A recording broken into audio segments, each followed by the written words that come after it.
بسم اللہ الرحمن الرحیم۔ السلام علیکم محترم سامعین اور عزیز طلبہ کرام، امید کرتا ہوں کہ آپ تمام احباب خیر و عافیت سے ہوں گے۔ آج کا ہمارا سبق نمبر 77 ہے، جس میں ہم وقال ایضاً ایک اور شاعر نے کہا، تو یہ شاعر، اس کا کوئی تذکرہ اور تعارف یہاں موجود نہیں شروحات میں، تو آئیے ان کے اشعار پڑھتے ہیں اور اسے سمجھنے کی کوشش کرتے ہیں۔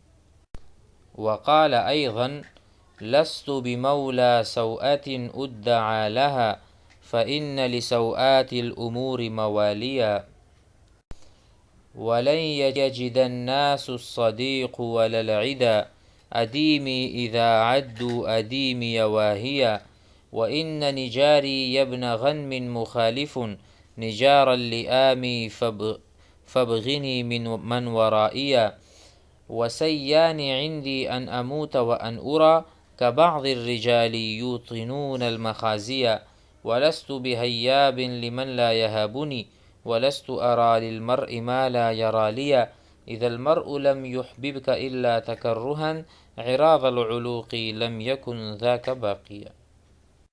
آئیے ترجمہ سمجھتے ہیں۔ شاعر کہتے ہیں لستو، میں نہیں ہوں، لستو بمولا سوءۃ، میں برائی والا نہیں ہوں اور میں برے کام نہیں کرتا۔ مولا کا ترجمہ ہم کریں گے صاحب، لست بصاحب السوء، برے فعل والا میں نہیں ہوں، صاحب برائی میں نہیں ہوں۔ لست، جس طرح میں کہتا ہوں لست طالباً، میں طالب علم نہیں ہوں۔ لست عاملاً، میں کام کرنے والا نہیں ہوں۔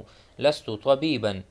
اچھا، ادعا لہا ای انسب الیہا، میری نسبت کی جاتی ہے، لہا ای لسوءہ، سوءہ برے کام کو، برائی کو کہتے ہیں۔ ادعا لہا انسب الیہا، میری نسبت اس کی طرف کی جاتی ہے، حالانکہ میں برائی والا نہیں۔ فإن لسوءات الامور موالیا، کیونکہ برائی والے لوگ اور بھی ہیں، سو برے کاموں کے لیے دوسرے لوگ ہیں۔ سوءات جمع سوءہ کا ہے، تو بہت سارے برائیوں کے لیے، الامور ایسے کاموں کے لیے، موالیا ای رجالاً آخرون اور لوگ ہیں۔ آگے کہتے ہیں وَلَن يَجِدَ النَّاسُ، اور لوگ ہرگز نہیں پائیں گے، الصدیق ولا العدا، چاہے وہ دوست ہوں یا دشمن ہوں، نہ میرے دوست پائیں گے اور نہ میرے دشمن پائیں گے۔ ادیمیہ، اذا عدوا ادیمیہ واہیہ، اس کا مطلب ہے کہ میری کھال کو سوا یعنی یہ برابر ہے کہ دشمن ہو یا دوست ہوں۔ ادیمیہ یعنی میری جلد، اور یہاں سے جلد سے مراد کھال ہے۔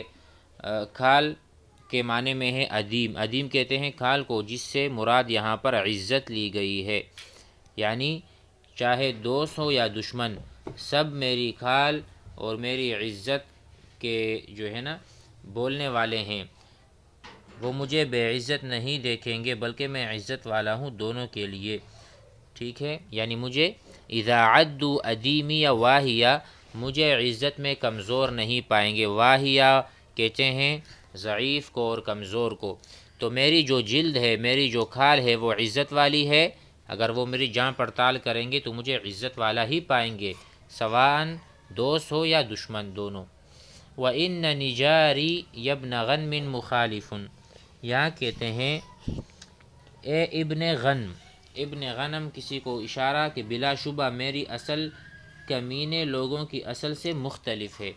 وَإِنَّ نِجَارِي، نیچے لکھا ہوا ہے وَإِنَّ أَصْلِي، میری اصلیت، وَإِنَّ أَصْلِي يَبْنَ غَنْمٍ مُخَالِفٌ، اے ابن غنم مخالف، بالکل مختلف ہے، نجار اللئام، برے لوگوں کی اصلیت سے۔ نجار یہاں پر اصل کے معنی میں ہے، تو یہاں پر نجار اللئام، کمینوں کی طرح میری، یعنی میں کمینہ نہیں ہوں، نہ اس کے مشابہ ہوں، ٹھیک ہے۔ فابغنی من ورائیہ، تو کہتے ہیں کہ میں لوگوں کی طرح نہیں ہوں، چنانچہ تو میرے پس پشت غیر حاضری میں لوگوں سے پوچھ، تو میری خوبی ظاہر ہو جائے گی۔ فابغنی ای فطلبنی، فابغنی مجھے طلب کرو، من ورائیا الذین ورائی، جو میرے پیچھے ہیں، میرے پس پشت ہیں، ان سے میرے متعلق پوچھیں تو وہ بتائیں گے کہ میں کمینہ یا ان کی طرح بالکل بھی نہیں۔ وسیانی عندی، اور میرے لیے برابر ہیں، سیانی دونوں کام برابر ہیں میرے لیے، ان اموتا کہ میں مر جاؤں، وان اراک بعض الرجال یوطنون المخازی، میرے لیے برابر ہیں کہ میں مروں یا میں دیکھوں اپنے آپ کو بعض لوگوں کی طرح، اپنے آپ کو بعض لوگوں کی طرح دیکھوں، یوطنون ای یتخذون المخازی وطنا، ٹھیک ہے، کہتے ہیں کہ میں کسی کی طرح نہیں ہوں، یا یہ کہ میں مر جاؤں یا بعض ان لوگوں کی طرح دیکھا جاؤں جو رسوائیوں کو اپنا وطن بناتے ہیں، تو میں نہ رسوا ہونا چاہتا ہوں، ٹھیک ہے، اور نہ، یعنی موت اور رسوائی میرے لیے برابر ہے، تو میں نہیں چاہتا کہ میں رسوا ہوں، رسوا میرے نزدیک بمنزلہ موت ہے، اور کوئی انسان بھی مرنا نہیں چاہتا، موت کو پسند نہیں کرتا، تو مجھے کوئی برا بلا نہ کہے، رسوا نہ کرے۔ وَلَسْتُ بِحَيَّابٍ لِمَنْ لَا يَهَابُنِي، اور میں ان سے نہیں ڈرتا جو مجھ سے نہ ڈرے۔ وَلَسْتُ أَرَى لِلْمَرْءِ مَا لَا يَرَى لِي، اور نہ میں آدمی کے لیے اس چیز کو مناسب سمجھتا ہوں جو وہ میرے لیے مناسب نہیں سمجھتا۔ دیکھو یہاں پہ کہتے ہیں حیاب ای خیاف، یعنی آپ کو وَلَسْتُ بِخَائِفٍ، خائف ڈرنے والا، لمن ان سے، لا یہابنی جو مجھ سے نہیں ڈرتے، لا یخافنی۔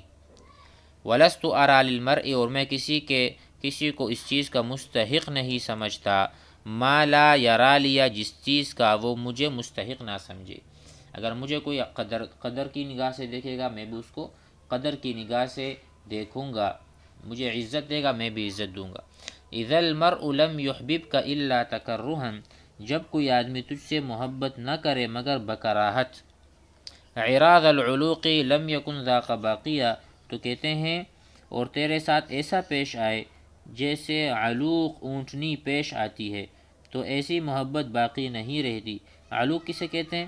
اس اونٹنی کو کہتے ہیں جو دوسری اونٹنی کے بچے کو اپنے ساتھ مانوس کر لیتی ہے، جب وہ بچہ اس سے دودھ پینے لگتا ہے تو یہ اونٹنی اس کو مار بھگا لیتی ہے۔ ایسی اونٹنی کی محبت اس بچے کے ساتھ نہ پائیدار ہوتی ہے اور نہ خالص۔ تو کہتے ہیں اگر آدمی آپ سے محبت کرے، اگر آدمی آپ سے محبت نہ کرے مگر تکرہن، کراہت کے ساتھ، عراض العلوقی، وہ بالکل اس اونٹنی کی طرح ہے کہ وہ اپنے ساتھ بچے کو لگاتا ہے پھر بعد میں دودھ نہیں پلاتا، لم یکن ذاک باقیہ فہذہ المحبہ لا تکون باقیۃ، یہ باقی ہرگز نہیں رہے گی۔ وقال عنترہ یذبب ورد على اثرہ وامکنہ وقع مردا خشب، تتابع لا يبتغي غيره بأبيض كالقبس الملتهب، فمن يك في قتله يمتري فإن أبا نوفل قد شجب، وغادرن النضلة في معرك يجر الأسنة كالمحتطب۔ اچھا ترجمہ کرتے ہیں۔ وقال عنترہ، یہ شاعر جاہلی ہے، زمانہ جاہلیت سے ان کا تعلق ہے، اور ان کو تو ہر کوئی جانتا ہے، بڑے مشہور شاعر ہیں عنترہ، ٹھیک ہے۔ تو یہ جو اشعار ہیں اس کا پس منظر کچھ یوں ہے کہ ورد بن حابس، یہاں پر جو نام آ رہا ہے ورد یا ورد بن حابس نے نزلہ، ٹھیک ہے، نزلہ جس کی کنیت ابو نوفل ہے، قصاصاً قتل کیا، تو شاعر اس پر کہتا ہے یذبب ورد علی اثرہ، کہتے ہیں کہ ورد نزلہ کے قدموں کے پیچھے تیزی کے ساتھ جا رہا تھا۔ یذبب، ذببہ کے معنی ہے تیز جانا، دفع کرنا، تو ورد بہت تیزی سے جا رہا تھا، علی اثرہ ای علی اثر نزلہ، نزلہ کے پیچھے بہت تیزی سے جا رہا تھا، تیز قدموں کے ساتھ پیچھے جا رہا تھا۔ وَأَمْكَنَهُ وَقْعُ مِرْدًا خَشِب، اور تیز تلوار کی چوٹ نے اس کو نزلہ پر قادر کر دیا، تو ورد نے نزلہ پر قابو پا لیا۔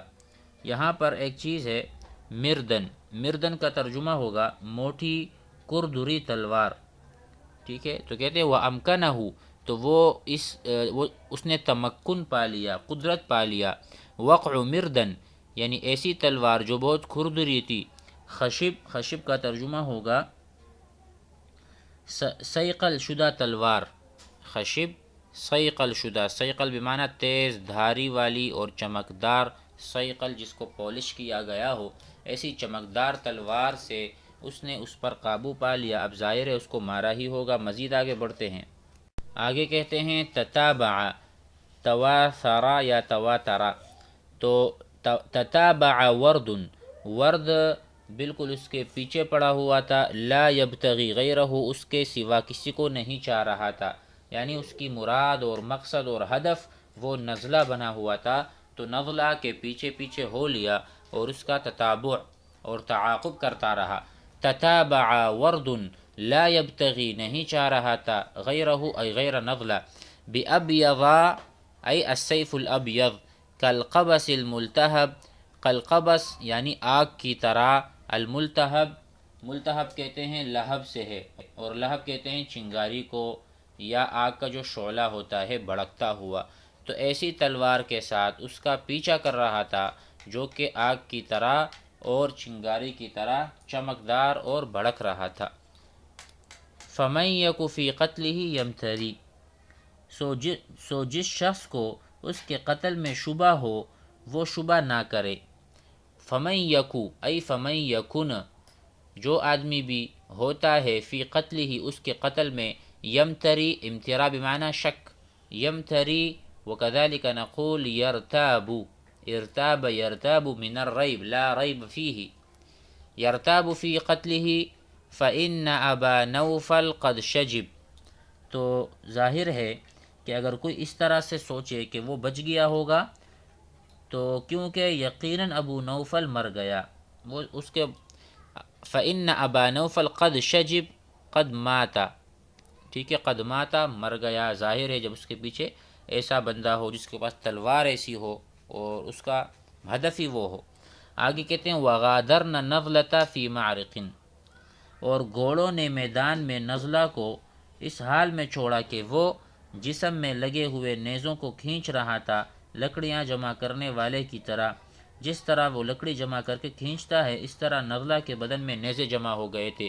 وغادرنا الخیل، الخیل معنی گھوڑے، غادرنا گھوڑوں نے چھوڑ دیا تھا نزلہ کو اکیلے، فی معرکن ایک میدان میں جہاں پر معرکہ اور جنگ ہوئی تھی.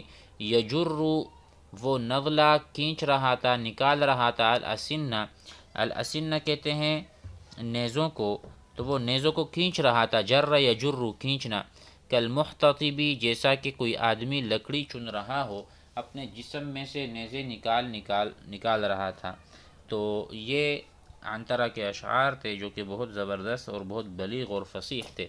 امید ہے سبق سمجھ میں آ گیا ہوگا. والسلام علیکم.